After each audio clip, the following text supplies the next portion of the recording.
Sembilan ratus empat puluh lima, 1946, 1947. Clara lagi ngapain itu? 1948. 1400 olahraga atau memang ada masalah dengan kursinya atau ada masalah dengan apa nih? Olahraga. Aku sekarang lagi menerapkan kehidupan low. Jadi low fat, low impact gitu loh. Low karbo, low segala macam. Low karbo. Coba pengen nyobain, gimana jadi caranya gini. Turun, kayak duduk, naik lagi, turun lagi, bener. Enak kerasa kan? Juga kan? Iya, kerasa juga ya? Berasa olahraga loh itu. Olahraga apa? Low impact katanya low sih. Impact. Pokoknya kita yang low aja lah, yang penting nggak low income ya Mas Boy. Jangan sampai. Jangan sampai. Ya. Soalnya kan kalau seandainya yang kerja keras gitu kan takut ya ada yang cedera ini itu mana aku punya skoliosis juga gitu kan. Jadi kalau bisa yang penting gerak tapi benar-benar bermanfaat. Setuju gitu. Clara nih biar pemirsa nih ya, biar badannya kayak Clara nih harus rajin olahraga. Meskipun olahraganya low impact katanya. Low impact udah 1948 tadi itu. Iya, luar biasa sampai 2000 ya. 2000. Tapi setelah ini ya dicicil seminggu kita kayaknya. Kita sapa dulu pemirsa deh. Oke, boleh banget Mas Boy. Kita sapa dulu pemirsa, selamat pagi Indonesia dimanapun berada. Semoga semuanya dalam keadaan yang sehat walafiat. Kembali lagi dengan saya Yohan Clara dan rekan saya Boy Abidin. Kita di acara Halo Dokter karena sehat itu asik. Jadi bicara sehat, salah satunya adalah dengan berolahraga. Tapi olahraga seperti Clara ini tadi namanya olahraga low impact. Bagus untuk kesehatan. Kebetulan topik kita hari ini banget nih Mas. Betul sekali. Kita bicara masalah olahraga low impact dan dampaknya untuk kesehatan kita. Sebenarnya walaupun low, ada nggak sih dampaknya atau harus yang high saja yang ada dampaknya? Nah, kita tanyakan langsung nih ya ke narasumbernya. Karena narasumber yang pertama kita ini udah ahli lah dalam hal gerak-menggerakkan. Ya, betul sekali. Dan lain sebagainya. Yakni Dr. Sofia Hage, SPKO, dokter spesialis kedokteran olahraga. Ya, baik. Jadi kalau kita bicara masalah olahraga, kayaknya harus tepat nih ya ke ahlinya yang kompeten ya, dan juga nanti kita akan coba mempraktekkan seperti apa sih olahraga-olahraga yang biar low tepat impact. Gerakannya benar juga harus ditemani dengan fisioterapi biasanya. Betul sekali ya Mas Boy, ya. Jadi ini kadang-kadang olahraga ini untuk orang-orang yang memang punya masalah dengan berat badan ya. Katanya kalau berat badannya berlebih kan harus nggak boleh gerak. Betul. Takut lututnya kenapa-napa. Nah, kalau gerakannya supaya benar untuk Anda yang punya masalah dengan berat badan dan mau melakukan gerakan low impact ini harus didampingi oleh fisioterapi. Ini kita punya nanti seorang fisio yaitu Windy Fujaningsi, AMD FTR. Betul sekali. Ini pemirsa di rumah juga pasti penasaran ya. Mas Betul. Pengen bertanya-tanya, pengen menanya-nanyakan terkait dengan gerakan apa sih yang aman dilakukan jangan-jangan di saat rumah. ini pemirsa ada di depan TV lagi mau berolahraga. Tapi olahraganya apa ya? Bisa nggak olahraga sambil nonton TV? Boleh langsung tanyakan gerakan apa sih dok? Kirimkan pertanyaan ke DM Instagram @halodoktertvri. Jadi jangan kemana ya. Ya, terus saksikan Halo Dokter karena sehat itu asik.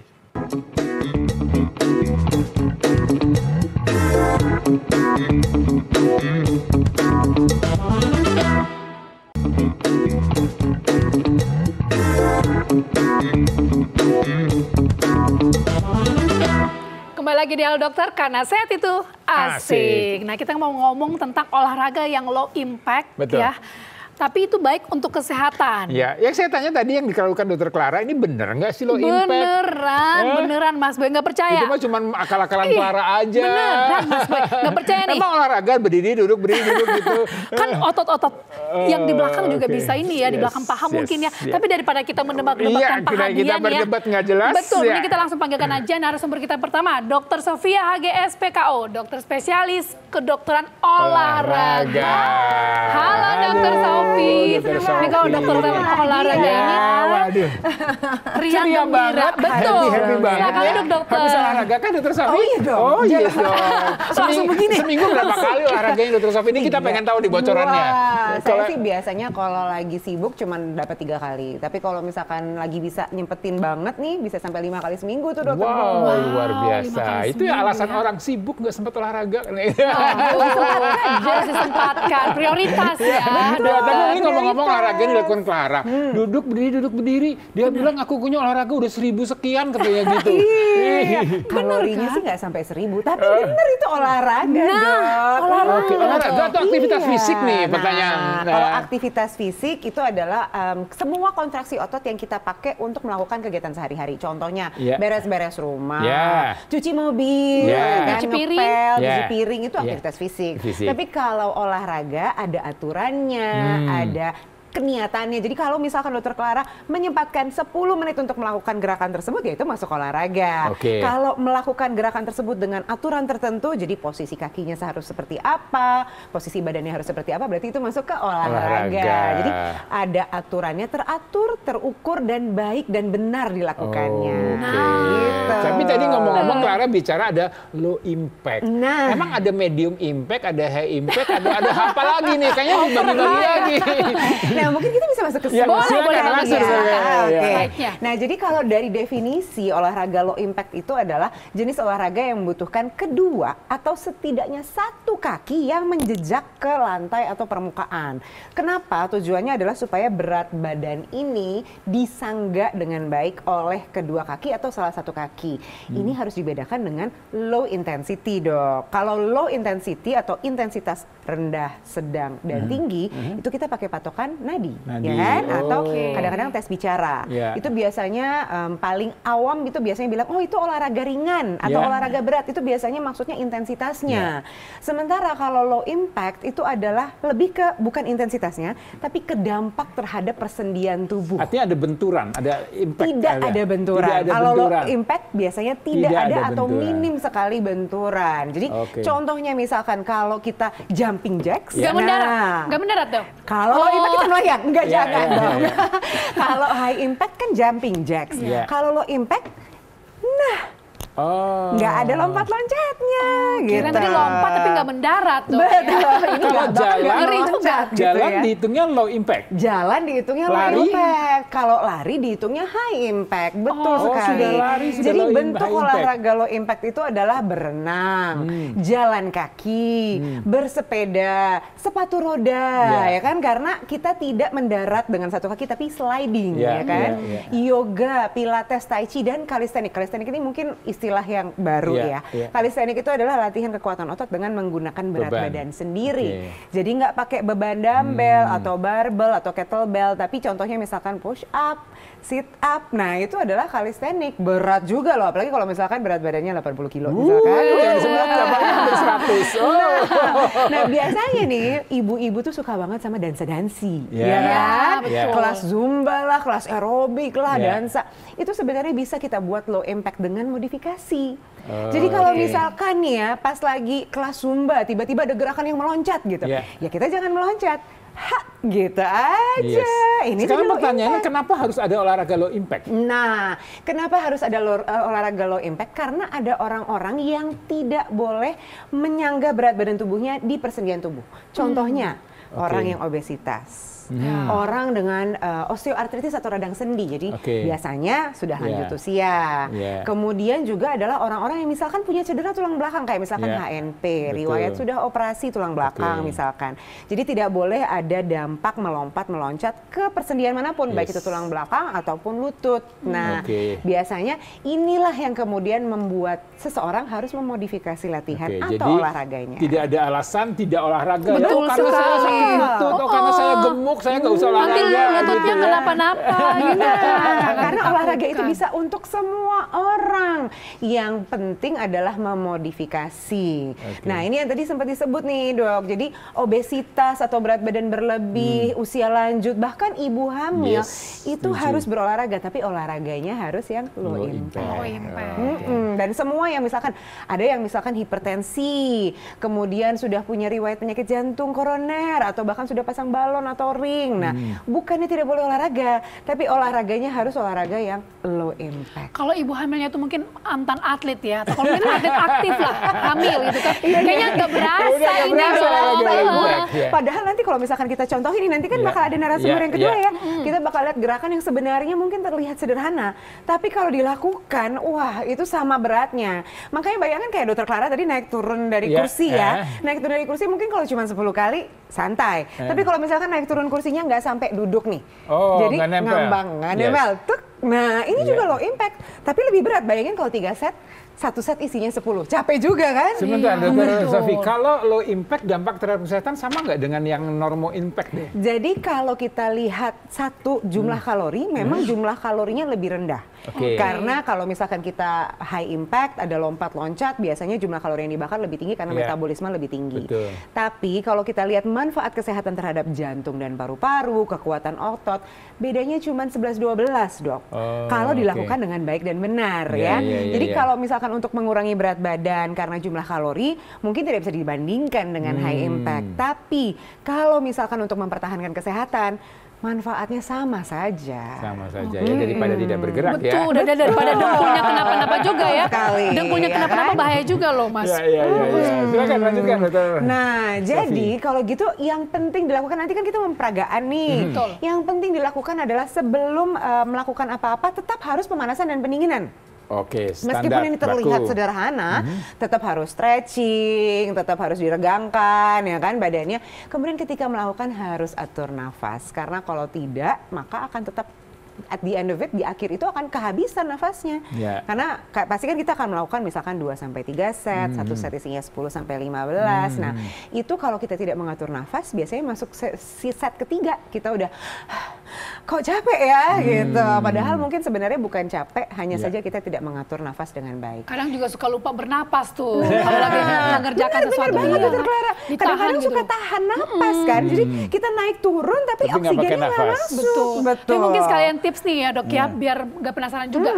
Misalkan gerakan yang tadi, duduk berdiri, itu kapan kita napas, kapan ditahan? Ketika kita, intinya sebenarnya ketika kita mengkontraksikan otot, tekanan di perut itu tidak boleh meningkat kalau misalkan kita ada resiko kesehatan gitu kan. Nah, jadi ketika kita kontraksi harus dihembuskan. Jadi ketika turun, buang. Berdiri, tarik. Melalui hidung, melalui mulut? Tariknya lewat hidung, buangnya lewat mulut. Tarik lewat mulut, buang Betul, lewat kenapa? Karena kalau kita tarik lewat hidung, ada saringan oksigen di situ lewat saluran pernafasan. Kalau kita buang lewat mulut, kontraksi di perut biasanya lebih cepat turun, lebih maksimal. Karena kita menekan perutnya juga. Jadi itu yang paling penting. Gitu.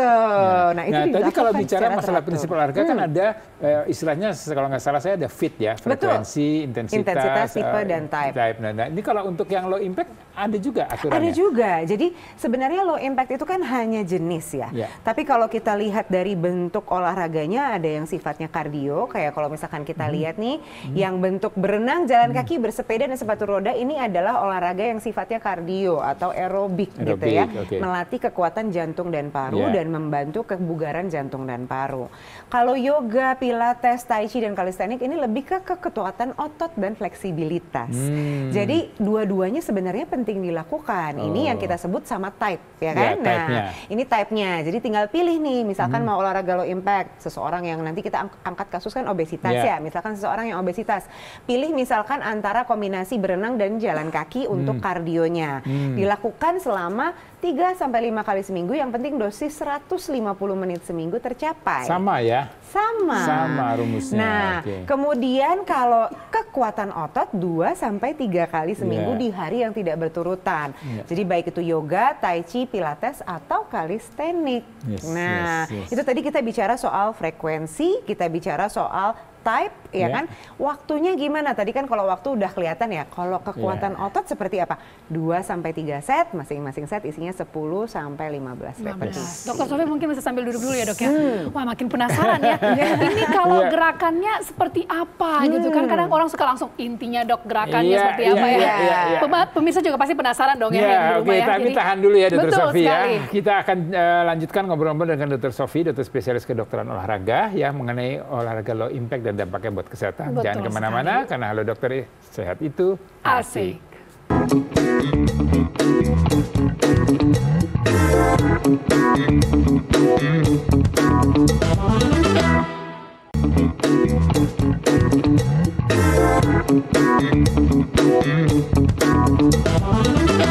Kembali lagi di Halo Dokter, karena sehat itu Asik. Nah ini kita lagi bahas yang asik-asik nih, gerakan Betul. yang asik untuk kesehatan. Tapi Yes. tadi low impact ya. Betul. Sekali lagi low impact, bukan low income. Nah, tadi sorry, saya mau tanya tadi kan Dokter Sofi kayaknya memfokuskan untuk orang-orang yang memang punya masalah dengan berat badan, dengan usia dan segala macam.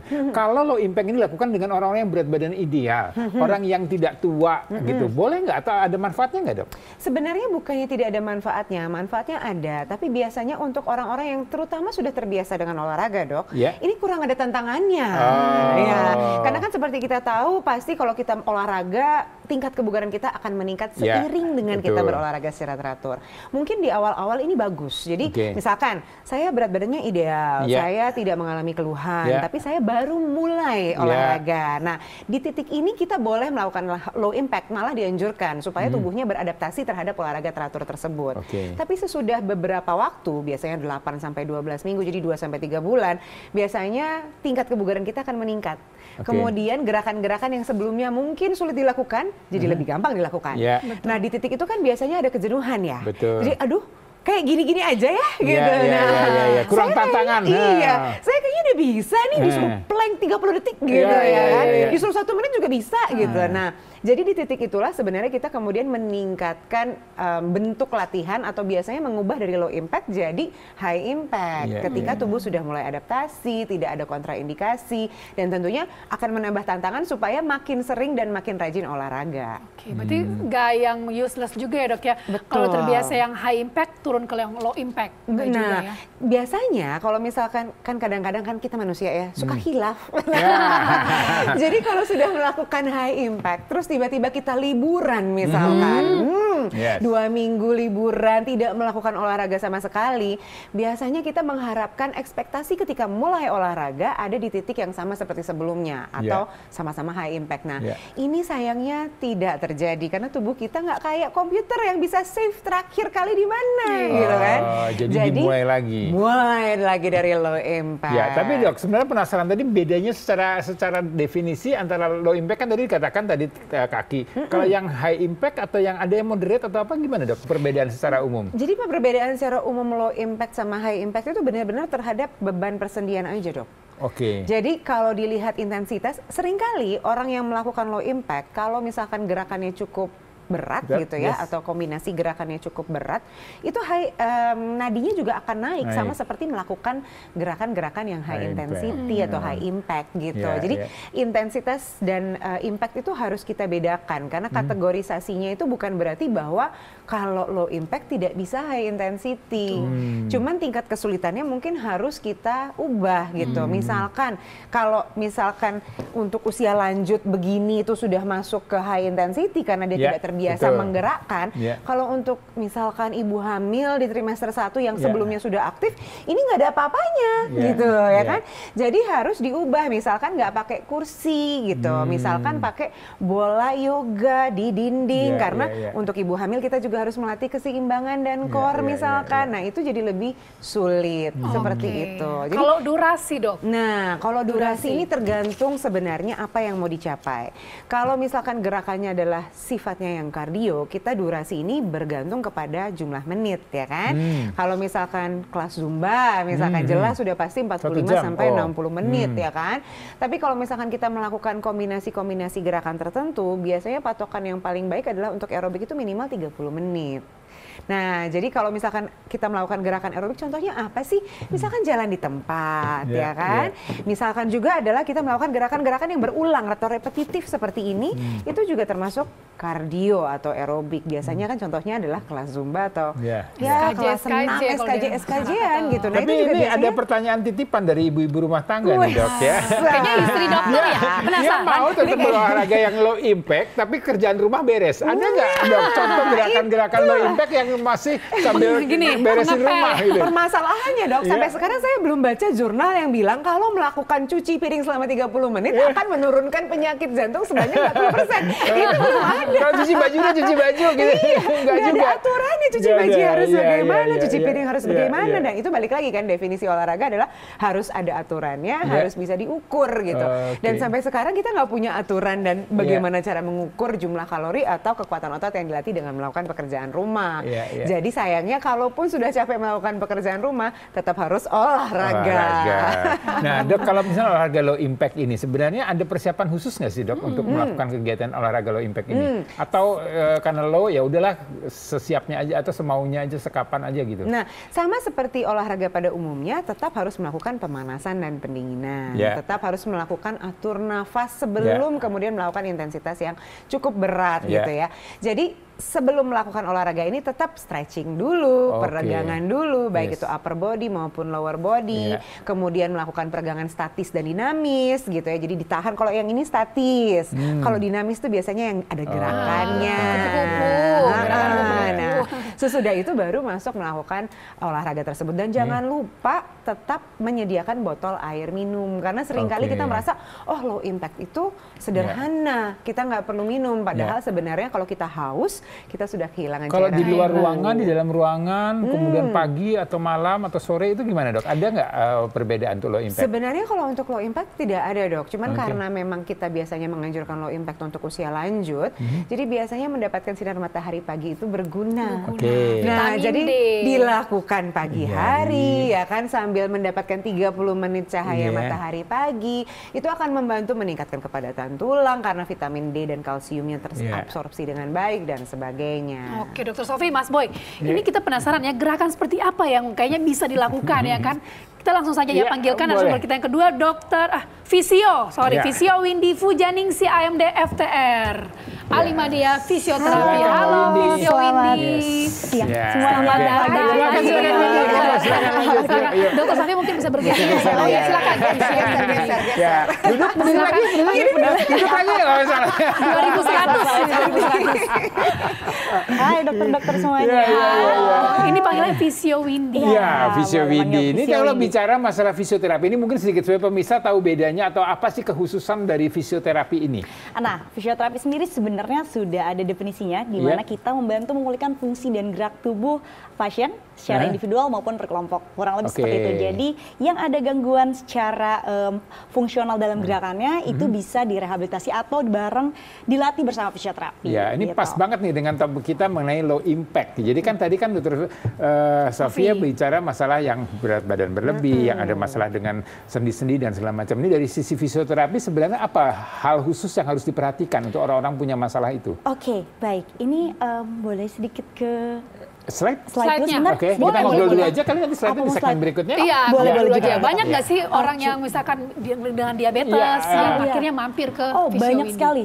Jujur saja banyak banget juga pasien-pasien yang memang dia ada riwayat tambahan. Misalkan dia obesitas tapi dia juga patah tulang, dia obesitas tapi dia juga sakit pinggang, lebih banyak lah sakit pinggang. Dan kemudian obesitas ini yang agak sedikit trikinya adalah atau sedikit kita susah menanganinya adalah pada pasien yang sudah usia lanjut, obesitas dan ada keluhan. Itu sudah komplit mantapnya. Tapi kan itu membutuhkan tetap dia butuh untuk beraktivitas kan ya, untuk bergerak atau berolahraga. Ini gimana nih dari sisi fisioterapi, hal apa yang harus kita ingatkan atau kita informasikan sebelum kita mulai fisioterapinya? Yang pasti pertama kali adalah kita harus tahu dulu kondisi pasiennya seperti apa. Apakah dia ada gangguan yang lain-lainnya seperti gangguan jantungnya atau mungkin penyakit-penyakit lain bawaan yang dia sudah punya sebelum kita melakukan exercise. Kemudian kita mendekatkan diri kepada pasien, lagi-lagi harus menggunakan penyatuan hati antara pasien dan fisioterapi biar mereka untuk pasiennya mau latihan. Karena balik lagi kita akan menempelkan atau mengajak pasien untuk melakukan exercise dan menjadikan exercise itu sebagai bagian kehidupannya, kayak gitu. Nah biasanya yang lebih pertama kali kita lakukan adalah kita memberikan penjelasan sejelas-jelasnya dan juga memberikan latihan yang tidak boring. Jadi kita selalu mengajak diskus sama pasiennya, kemudian juga kita ngasih variatif latihan biar pasiennya nggak boring dan nggak ngerasa kayak ini tadi pertanyaan Clara, gimana bentuk latihannya? Harus jadi bestie dulu, harus jadi bestie dulu. Biar nggak boring mungkin diajak healing ke Bogor kan? Bisa nggak kayak gitu ya? Boleh juga. Pasar bisa yoga, ya udaranya juga seger ya. Misalnya banyak sekali. Pemirsa di rumah juga pasti penasaran nih Mas Boy ya. Gerakannya seperti apa? kalau kayak gini boleh enggak gitu kan, mungkin alat bantu yang perlu biar cepat-cepat bisa check out mungkin ya. Jadi masih boleh nih pemirsa di rumah untuk mengirimkan pertanyaannya sebanyak-banyaknya. Tanya ke Instagram kita ya. Betul sekali Mas Boy. DM @halo Dokter TVRI. Karena sebentar lagi setelah yang satu ini kita akan kembali dan menjawab semua pertanyaan dari pemirsa. Jadi jangan kemana-mana, tetap di Halo Dokter karena sehat itu asik.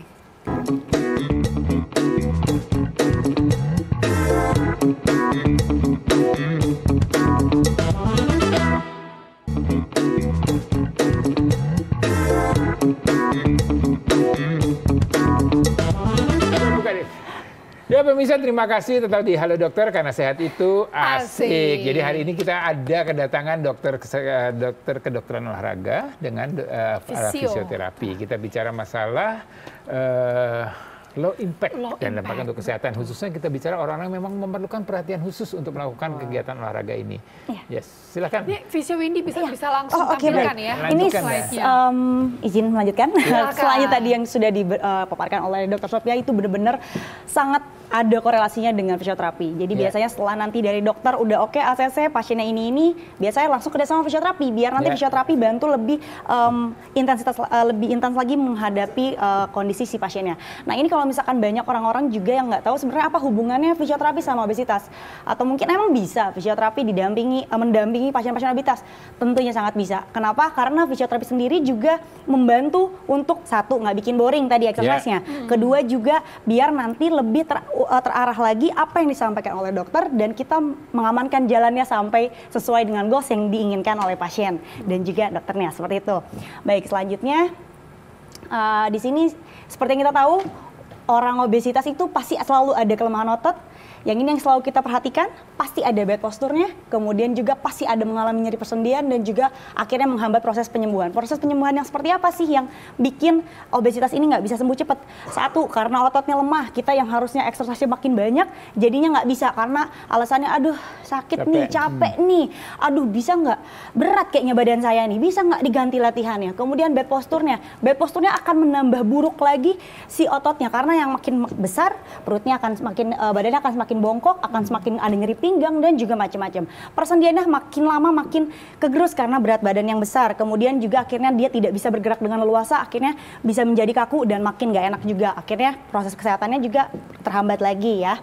Nah, terus di sini juga siapa aja sih yang bisa di fisioterapi? Apakah hanya obesitas udah tua yang boleh di fisioterapi? Tidak, dia juga bisa. Apakah yang masih muda? Sekarang bisa juga. Apakah obesitas yang anak kecil? Bisa juga, bisa banget. Jadi sebenarnya kenapa bisa untuk yang di fisioterapi itu tidak hanya orang tua ataupun anak kecil, zaman sekarang mungkin sudah hitsnya dengan bariatrik atau potong itunya ya, potong ususnya untuk proses dia pengecilan. Nah itu pun menjadi proses fisioterapi karena saya mendapatkan pasien juga yang memang diprogramkan dari sebelum proses operasi sampai setelahnya, kayak gitu. Kemudian di sini latihannya.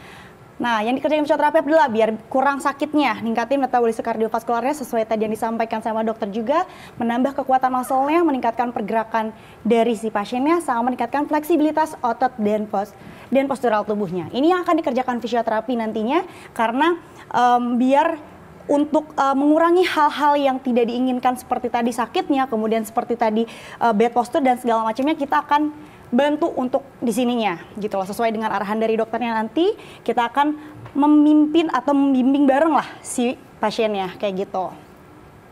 Nah, ini untuk latihannya. Nanti setelah kita assessment seperti apa yang dia butuhkan, kita akan set goals bareng-bareng sama dokternya, baru nentuin programnya. Seperti yang disampaikan tadi, ini ada sama banget persis sama yang disampaikan oleh dokter dari ini sebenarnya sepeda statis ya.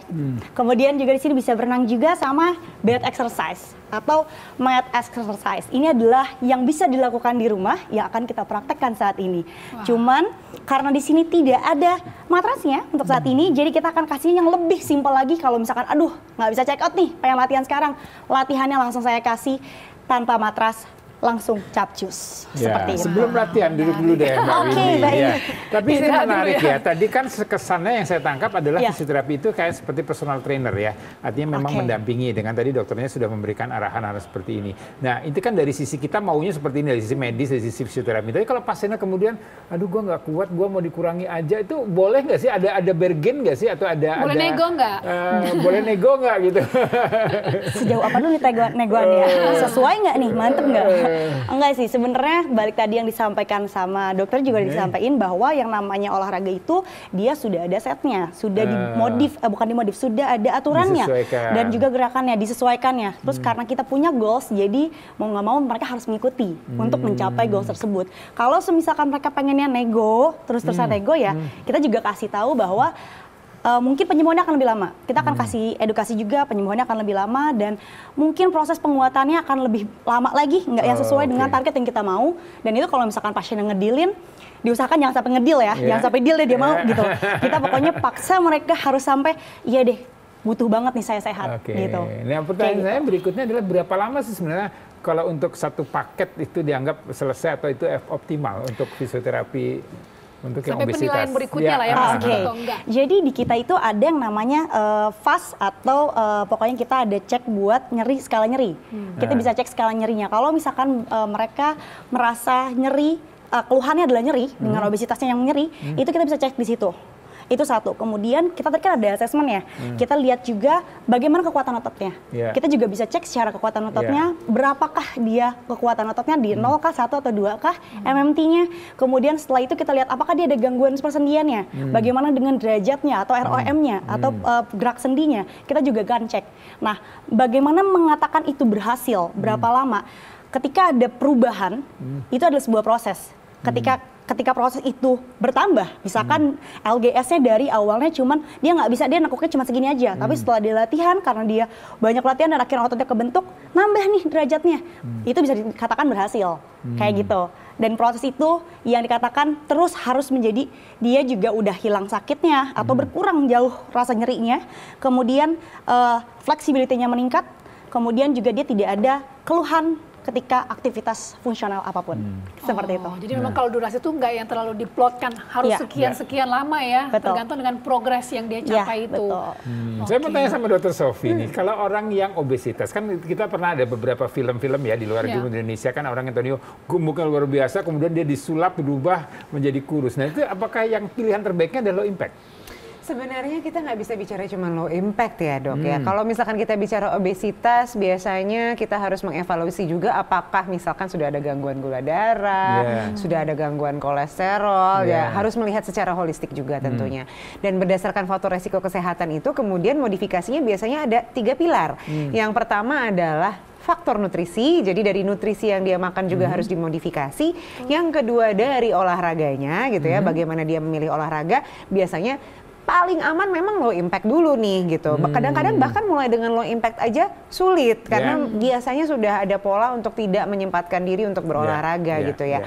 Nah, yang ketiga yang kita suka lupa adalah pola tidur. Karena biasanya kalau misalkan seseorang begadang, tidurnya jam 1 pagi, jam 2 pagi gitu. Nah, kita tahu asam lambung biasanya suka meningkat tuh malam-malam. Dan akhirnya jatuhnya biasanya ngemil.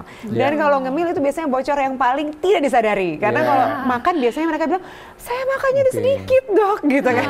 Tapi terus kalau dirunut, ya makannya sih sedikit ya, tapi ngemilnya bisa 5 kali sehari gitu kan. Kalau nggak ketemu dasar dari toplesnya nggak berhenti gitu. Jadi yang itu yang biasanya kita harus evaluasi. Tapi kalau dari sisi olahraga, memang biasanya kita akan mulai dari low impact dan kita bilangnya intensitas sedang ya, atau moderate intensity gitu.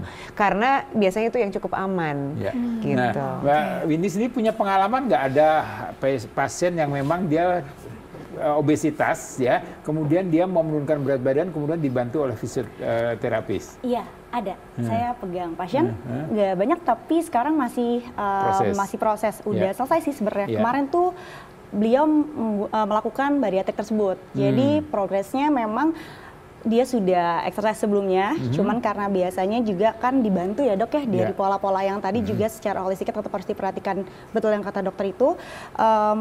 Nah, akhirnya dia melakukan bariatrik tersebut, bariatrik surgery itu. Nah, dari situ persiapannya sampai sekarang, setelah selesai, sampai daily-nya atau kita bilangnya program latihan dalam sebulannya sampai ke depannya itu masih saya pantau. Gitu. Jadi fisioterapinya datang ke rumahnya atau yang bersangkutan datang ke saya datang ke rumahnya. Saya home care. Jadi bisa saya melakukan rumah home ya. care. Betul.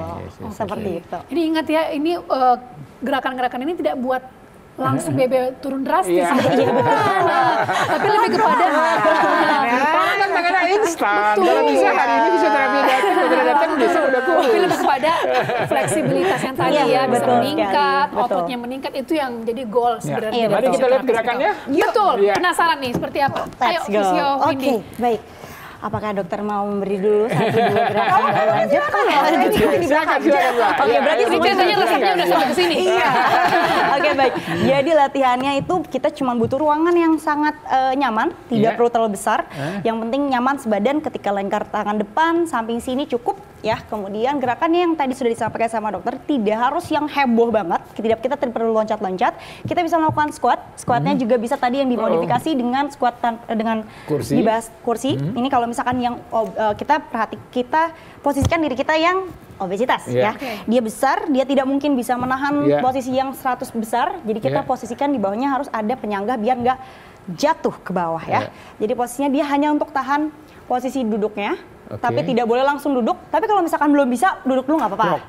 Nah, mau misalkan dia nggak kuat nih, ternyata pasiennya tidak kuat kalau misalkan dari berdiri. Oke, boleh dari posisi dari duduk. Ini juga sama, latih-latihnya juga tetap melatih paha dan juga melatih otot core. Jadi dia juga bisa melatih ngangkat ke atas sini, dihitung, bisa di hold, boleh juga langsung dinaik turunkan. Kalau misalkan sebelumnya pasien dengan kondisi obesitas itu ada yang belum terbiasa dengan gerakan naik turun, biasanya saya langsung minta dia untuk hold dulu sampai 5 detik sampai dia merasa bisa untuk naik ke atas.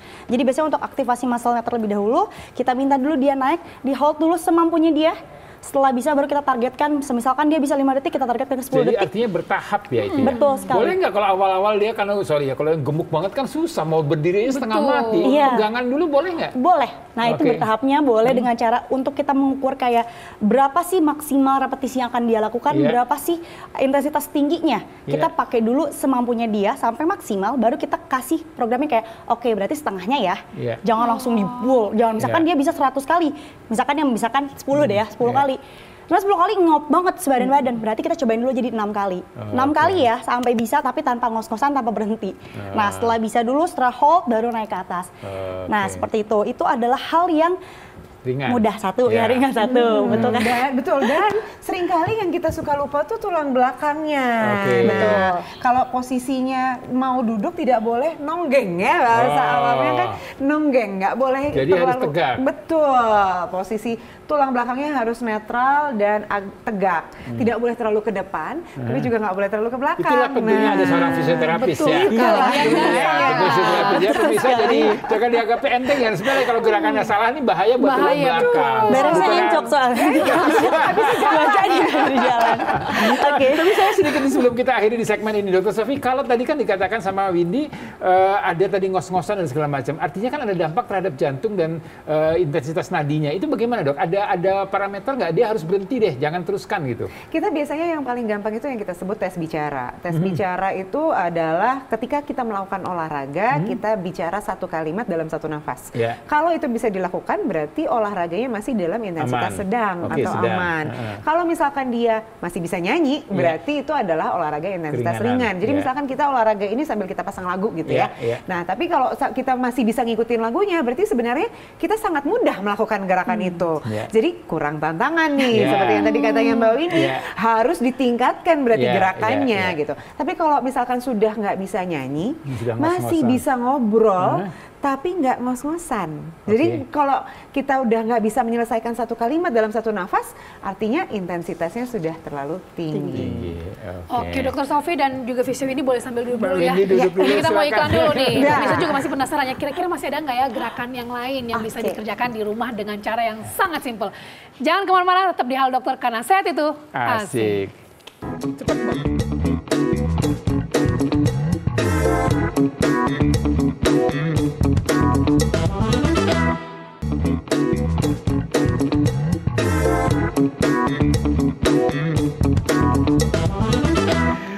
pemirsa, gimana olahraganya? Sudah Anda lakukan olahraga low impact? Ya, hari ini kita bicara low impact dan dampaknya pada kesehatan. Ya, tetap di Halo Dokter, karena sehat itu asik. Ya, Physio Windy, mungkin gerakan kedua deh. Ya, gerakan kedua ya. Gerakan kedua ini saya langsung kasihnya 2 gerakan. Baik. Oke, biar langsung nggak lama lagi maksudnya kayak gitu ya. Yang pertama itu bisa pakai calf rise. Jadi bolehkah kita minta 1 buah kursi? Oke, kursi. Kursi. Kalau kursi ini pasti semuanya orang punya lah ya. Kalau kursi pasti punya. Jadi sangat-sangat mudah untuk bisa dipraktekkan. Kalau nggak kursi juga sebenarnya tembok bisa. Ujung tembok ya. Yang penting dia ada pegangan aja karena kita mengibaratkan diri kita beratnya lumayan besar gitu kan ya. Nah, tetap kita harus buat pegangan karena biar nanti untuk keseimbangannya nggak oleng lah ya. Nah, posisi yang pertama itu posisi badan tegak dengan melakukan jinjit. Nah, ini adalah calf rise. Calf rise ini juga dilakukannya balik lagi kayak tadi. Kalau misalkan dia belum bisa tinggi banget, dilakukan semampunya terlebih dahulu. Nah, setelah ini kita kombinasi dengan lunges. Lungesnya tidak harus terlalu berat, tidak perlu loncat, pelan-pelan aja bisa. Ya, bisa nih, semisalkan ya, posisinya lungesnya dimajukan ke depan, hop, taruh, misalkan pegangannya samping, jinjit,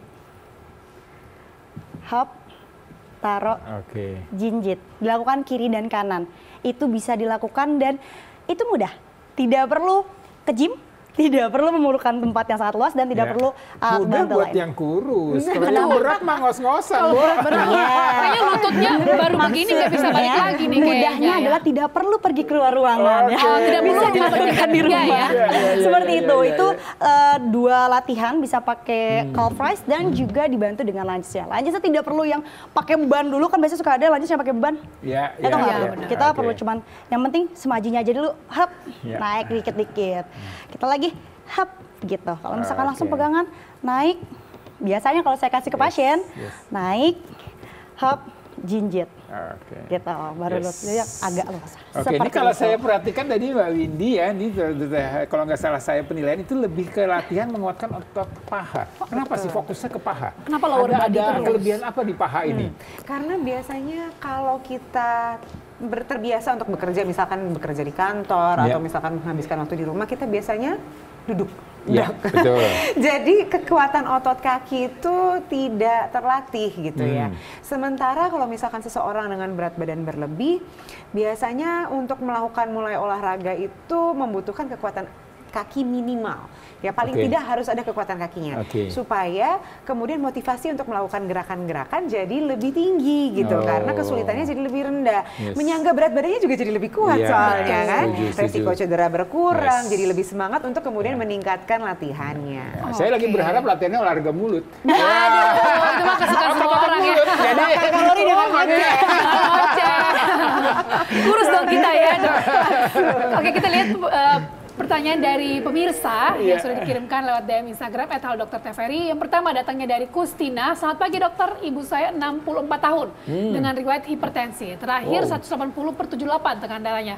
Dengan pengapuran di tulang bahu. Masih aktivitas rutin bersih rumah, tetapi sudah tidak bekerja. Bagaimana supaya beliau bisa mengelola aktivitas sendiri karena masih ingin mengerjakan banyak hal? Olahraga apa yang bagus, yang ini baik? spesifik nih kasusnya, Spesifik 64 tahun nih. dengan masalah. Jadi kan ada tekanan darah tinggi, ya. Kemudian usia lanjut juga. Mungkin tidak menutup kemungkinan sudah ada komorbiditas atau penyakit lain juga nih, ya kan? Kita nggak tahu apakah jangan-jangan sudah osteoporosis atau pengeroposan tulang. Kemudian karena masih aktivitas rutin, mungkin kekuatan ototnya masih baik, tapi tidak cukup untuk melakukan olahraga yang misalkan intensitasnya tinggi, gitu kan? Jadi kita mulai dari low impact dan intensitas sedang. Nah, contoh olahraganya apa? Kalau kita bicara soal yang kardio, kan kita selalu pikir tipenya yang kardio sama kekuatan otot. Kalau yang kardio berarti contohnya misalkan sesederhana jalan cepat pagi hari. Karena ibunya sudah tidak bekerja, jadi harusnya sempat dong ya pagi-pagi 30 menit jalan kaki atau bahkan 45 menit. Kalau udah kuat bisa bahkan sampai 1 jam jalan cepat. Ini bagus banget untuk menurunkan tekanan darah tinggi dan menjaga kapasitas jantung dan paru. Itu yang pertama. Yang kedua, kita tetap pengen ibunya tetap aktif meskipun sudah usia lanjut. Jadi melakukan latihan kekuatan otot seperti yang dicontohkan oleh Physio Windy tadi. Jadi melakukan latihan kekuatan otot kaki sehingga masih tetap kuat jalan kaki, masih kuat naik turun tangga, masih kuat ngomong cucu misalkan ya kan. Jadi bisa squat, lunges, kemudian latihan-latihan. Tadi kan sebenarnya yang naik turun dari tempat duduk itu sebenarnya seperti squat. Tapi kita modifikasi gitu. Jadi bisa squat modifikasi, bisa lunges tadi yang juga pakai kursi modifikasi gitu ya. Kalau misalkan mau ditambah dengan yang upper body. Jadi misalkan mau pakai latihan pegang botol air minum juga bisa gitu. Nah, pengapuran di tulangnya itu gimana? Tulang bahu dong? Ya, biasanya kita akan fokus ke melakukan gerakan penguatan otot. Biasanya kalau sudah pengapuran kan ada nyeri ya, Dok ya. Dan karena ada nyeri biasanya dia akan mempertahankan posisi tertentu yang tidak menyebabkan nyeri. Jadi akhirnya ototnya tegang, kaku dan lemah gitu. Nah, makanya tadi betul jadi kecil. Makanya tadi saya tambahkan olahraga atau latihan kekuatan otot untuk di upper body karena meskipun ada pengapuran justru yang akan menyembuhkan nyerinya nanti adalah kalau ototnya jadi lebih kuat. Nah, itu mungkin 50 sekarang 50 liter gimana Mbak Windy? Gerakannya pakai motor 50 liter untuk ibunya 50 liter. Oh, itu 1 galon. Marah ibunya itu namanya. Itu bisa banget, gampang banget tadi yang disampaikan dokter, betul. Kalau misalkan kondisi pengapuran, kita biasanya memberikan latihan untuk upper body juga. Nah, bagaimana caranya kalau nggak punya dumbbell nih, ya kan? Bisa pakai aqua botol atau nggak botol air mineral ya. Isinya yang nggak usah terlalu besar dulu, dia yang kecil-kecil aja dulu. Yang penting isinya agak dikit berat, tidak terlalu berat. Nah, lakukan gerakannya kalau misalkan dia posisinya belum bisa naik sampai full. Kan biasanya kalau yang pengapuran di bahu dia paling maksimal tuh segini dulu. Apalagi udah usianya lumayan 64, berarti biasanya belum bisa sampai ke atas. Bahkan 90 aja belum tentu bisa biasanya. Kalau misalkan gerakan dari pengapuran itu biasanya dia kalau rada memutar gini dia sakit. Oke, jadi biasanya gerakannya yang saya contohin. Ini posisinya misalkan dikasih kita bilangnya di sini ada bebannya tidak terlalu berat, dilakukan dulu, bisa melakukan dengan pendulum exercise atau misalnya kita naikin tapi dengan digenggam. Jadi bukan dilempar-lempar aja tapi dia kencangin penggerakan tangannya terus dia gerakin. Nah, kemudian kalau misalkan dia masih ada gerakan sampai ke belakang gini masih bisa nih. Nah, posisi gini, ini bisa dinaikin ke atas. Kayak gitu. Ini hitungannya juga masih semampunya dulu. Nah, setelah itu kalau misalkan dia bisa nyampe ke atas banget, misalkan posisinya ke sini masih bisa sedikit. Jadi jangan sampai kalau misalkan posisinya masih bisa sedikit, jangan dihilangkan si kekuatannya dan juga si gerakannya. Langsung naikin ke atas, turun ke bawah, naik ke atas, turun ke bawah. Jadi gerakannya dibuka, tutup semampunya. Jadi gerakan sisanya tetap dilanjutin. Intinya kita mau melatih menguatkan ototnya supaya tadi masalahnya bisa teratasi dengan baik. Ya, kita masuk ke pertanyaan berikutnya nih. Dari AS. Selamat pagi dok, mau tanya dok, kalau paha luar sakit seperti ketarik dan kulit terasa tebal atau hal itu kenapa ya dok? Ya aktivitas olahraga, naik sepeda dan jogging serta pakai celana ketat. Terima kasih. Ada nggak dok pengaruh daripada aktivitasnya dia ini kepada? Wah, saya lagi Mbak, ini sebenarnya jawabannya terlihat sederhana tapi rumit sekali nih menjawabnya. Karena banyak simpel aja nih, karena waktu kita terbatas dok.